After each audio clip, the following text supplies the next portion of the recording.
Argentine ya Lionel Messi ko yavuye mu rwobo inshuro zigera kuri enye yikurikiranya ikagera ku mukino wa nyuma w'irushanwa ry'igikombe cy'isi cya 2026 azakina n'ikipe y'igihugu ya Espagne ku munsi wo ku cyumweru.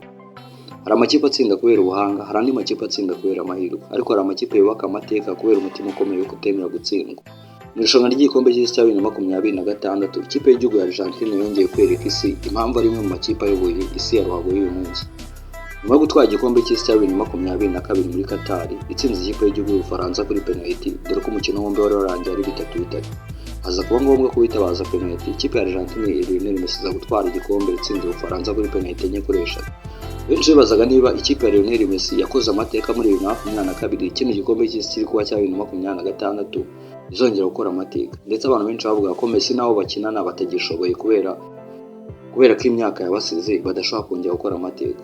Hari abavuga ko imyaka ya Messi itazamwemera kongera kuyobora ikipe y'igihugu ye ayigeza ku gikombe. Hari n'abemezaga ko ibindi bihugu nk'Ubwongereza, Espagne, Ubufaransa ndetse na Portugal ari amwe mu makipe afite amahirwe apana Messi, cyangwa se Messi we bavuga ko akuze nta bushobozi afite bwo kuba yakongera kwigeza ku gikombe yatwaye 2022. Ariko uko irushanwa ryagendaga ritangira, Argentine yongeye kwereka isi ko ifite ikintu kidasanzwe cyo kugaragaza. Mu matsinda yakinnye neza yegukanye umwanya wa mbere, leta ibona itike yo kujya muri kimwe cya 16. Abafana bari bafite icyizere, ariko ntibari bazi ko urwo rugendo rwo ruzarangira rubaye rw'igitangaza. Mu mikino ya mbere ya knockout stage, cyangwa se hamwe bavuga ngo utsindwa utaha, Argentine yahuye n'ikipe y'igihugu ya Cape Verde. Wari umukino abantu benshi batekerezaga ko ari umukino woroshye, kwavuga ngo Cape Verde ikirwa cyo muri Afurika gituwe n'abantu bajya ku 500, ikipe itazwi igiye mu gikombe cy'isi rimwe. Iyi ntacyo yakora kuri ba nyampinga bisi batwaye igikombe cya 2022 cy'isi. Umukino wa mbere wa knockout stage, Argentine yaje kubica cyane na Cape Verde, igihugu gito cyane muri Afurika cyari kimaze gutangaza benshi, dore ko cyari cyaravuye mu itsinda rya za Espagne, za Uruguay na za Saudi Arabia. Aho hose ntago namwe ikipe y'igihugu ya Cape Verde igeze itsindwa, yakomeje hose inganya. Espagne yagerageje guhaga, za Uruguay zirakina, za Saudi Arabia ino kipe muri Afurika iranga ikora gashya itaha amanota yose yacyuye. Yaje kuza gukomeza ifite amanota 3 yayo, buri mukino yazamukanaga inota ntiyatsindwaga ahubwo yaranganyaga. Abenshi batekereza ko uyu mukino uza kurangira mu buryo butari bugorane cyane, ariko Cape Verde yari yiteguye neza, ndetse ibyo abantu batekerezaga sibyo byagaragaye mu kibuga. Argentine yafunguye amazamu hakiri kare cyane, ibintu byatumye abafana ba Argentine batekereza ko uyu mukino uza kuba umukino woroshye. Nyamara Cape Verde yahise ishyira imbaraga mu gusatira, ibona igitego cyo kwishyura igombora ba Lionel Messi n'ikipe yabo ya Argentine. Argentine yongeye kubona igitego cya kabiri, ariko Cape Verde yacitse intege. Igice cya kabiri yongeye kunganya, umukino ubaye 2-2. Abafana babonye ko ibintu bikomeye, ati nyamara hano hantu ibintu umuntu arahava. Mu minota ya nyuma Messi na bagenzi be basatiraga bikomeye, ariko umunyezamu wa Cape Verde akomeza kugenda akora ibitangaza. Uyu ko izina rya Vozinha ni umwe mu bazamu ba Cape Verde berekanye urwego rudasanzwe mu gikombe cy'isi. Umukino minota 90 yarangiye nta kipe ibashije gutsinda indi, ni ngombwa ko hajya mu minota y'inyongera. Minota y'inyongera nibwo Argentine yaje gukoresha ubunararibonye bwabo nk'ikipe ikomeye. Yateye neza corner, maze gutera neza corner haboneka urujije imbere y'izamu, umupira urangira winjiye mu rushundura. Argentine bitsinze ibitego 3-2 bikomeza muri kimwe cy'umunani. Nubwo yatsinze uwo mukino, umukino watanze isomo rimwe. Argentine ishobora gutsinda, ariko ntabwo izongera kugera ku ntsinzi mu buryo bworoshye ngo igere kure cyane. Umukino wakurikiye Argentine yahuye n'ikipe y'igihugu ya Misiri izwi ku izina rya Le Pharaon. Iyi kipe yari iyobowe na Mohamed Salah, umwe mu bakinnyi bakomeye ku mugabane w'Uburayi w'umunyamisiri. Egypt abantu benshi baraje itungura abantu bitewe n'uburyo babonye umukino. Muri kimwe cy'umunani Argentine yahuye n'ikipe y'igihugu ya Misiri. Misiri yari ifite gahunda yo kwirinda Messi kumuhagarika, ndetse no gukoresha rutahizamu wayo ku mipira yihuta.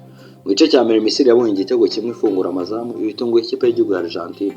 Mu gice cya kabiri yongeye gutsinda igitego cya kabiri. Abantu benshi baba batangiye kuvuga bati Messi koko nawe aratashye, agiye gukurikira bagenzi be nka ba Cristiano n'abandi bose. Ku kibaho cy'amanota handikwaga ibitego 2-0, Argentine ifite ubusa, Misiri ifite 2. Abafana ba Argentine bari batangiye kurira, ubwoba bw'abisi. Bamwe batangiye no guhaguruka mu byicaro byabo kuko bari babuze ko bifata. Ariko Messi ntiyigeze agaragaza igihunga cyangwa se ngo yerekane ko byamuteye ubwoba. Yakomeje guhamagara abagenzi be abasaba gutuza, bakizera ko basezerewe uko ifirimbi yavuze. Romero yatsinze igitego cya mbere, maze gutsinda igitego cya mbere nyuma y'iminota mike Lionel Messi abatsinze igitego cyo kunganya. Umukino ujya mu nyongera. Mu minota ya nyuma Enzo Fernandez yatsinze igitego cya gatatu.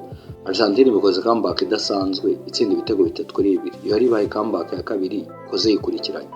Abasesenguzi batangiye kuvuga ko iyi kipe ifite umutima ukomeye, ndetse itandukanye n'abandi makipe yandi agaragaza. Umukino wakurikiye Argentine yahuye n'Ubusuwisi. Ubusuwisi bwagerageje gukora iyo bwabaga buhagarika Lionel Messi ku kiguzi cyose. Muri kimwe cya kane cy'irushanwa, Ubusuwisi bwari bufite ubwirinzi bukomeye cyane, dore ko ari imwe mu makipe ataratsinzwe ibitego byinshi muri icyo gikombe cy'isi. Argentine yafunguye amazamu ariko Ubusuwisi burishyura. Iminota 90 irangiye igitego ari kimwe ku kindi, biba byayoberanye habuze itsindira. Inyongera umukinnyi w'Ubusuwisi yaje guhabwa ikarita itukura. Argentine ibonye amahirwe yo gukina Ubusuwisi butuzuye yibarusha umukinnyi. Argentine yongera umuvuduko. Julian Alvarez abatsinze igitego cya kabiri. Mu kanya gato kari gahumbijeho, Lautaro Martinez abatsinze igitego cya gatatu cy'agashinguracumu. Argentine bikomeje bigoranye ibitego 3-1. Byari bibaye bwa gatatu Argentine ikuye amanota, aho bigaragara ko bitashobokaga cyangwa se aho byagaragara ko byahumiye imirarine babona nta nzira bavuga atangaha Messi natitondera bagenzi be barataha. Abari bakurikiyeho byari Ubwongereza. Ubwongereza bwari busigaye nk'urukota rwa nyuma rwo muri kimwe cya kabiri. Argentine yaje kubica cyane n'Ubwongereza. Uyu mukino wari ufite amateka akomeye hagati y'ibihugu byombi, dore ko ari ibihugu bimaze guhura hafi inshuro zigera kuri 11. Argentine ikaba yaratsinze n'inshuro hafi 3, bahanganye 5, Ubwongereza butsinda 6. Ijoro ryashize Argentine yaje kubitsinda uwo mukino. Ubwongereza bwafunguye amazamu hakiri kare, Abongereza batangiye kwishimira ko bagiye gutsinda ndetse bakomeje. Abongereza bakimara kwitsinda icyo gitego batangiye kurwana kurinda izamu ryabo. Iminota yicumaga, Messi akomeza kugerageza guhiga uburyo bwo kugombora. Mu minota 85 byageze Abongereza bakiyoboye.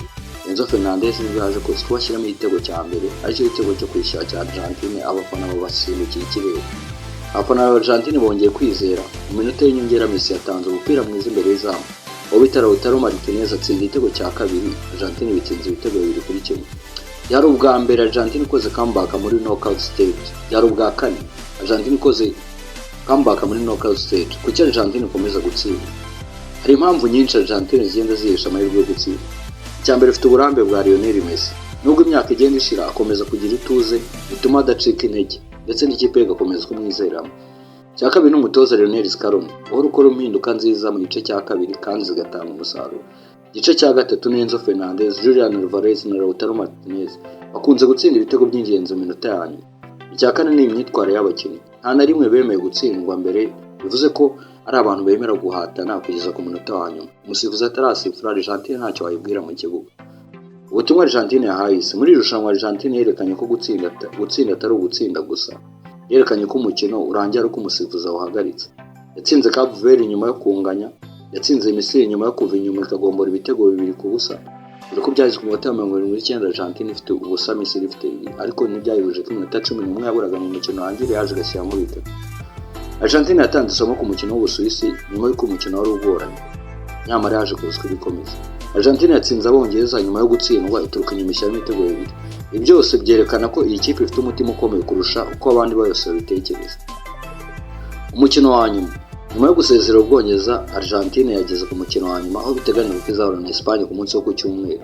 Espagne nayo igeze kuri finali itsinze amakipe akomeye nk'Ubufaransa, bityo umukino utegerejwe n'uzahuza amakipe abiri akomeye ku rwego rwo hejuru y'isi. Ku rundi ruhande Argentine amaso ni yose azaba hanze kuri Lionel Messi.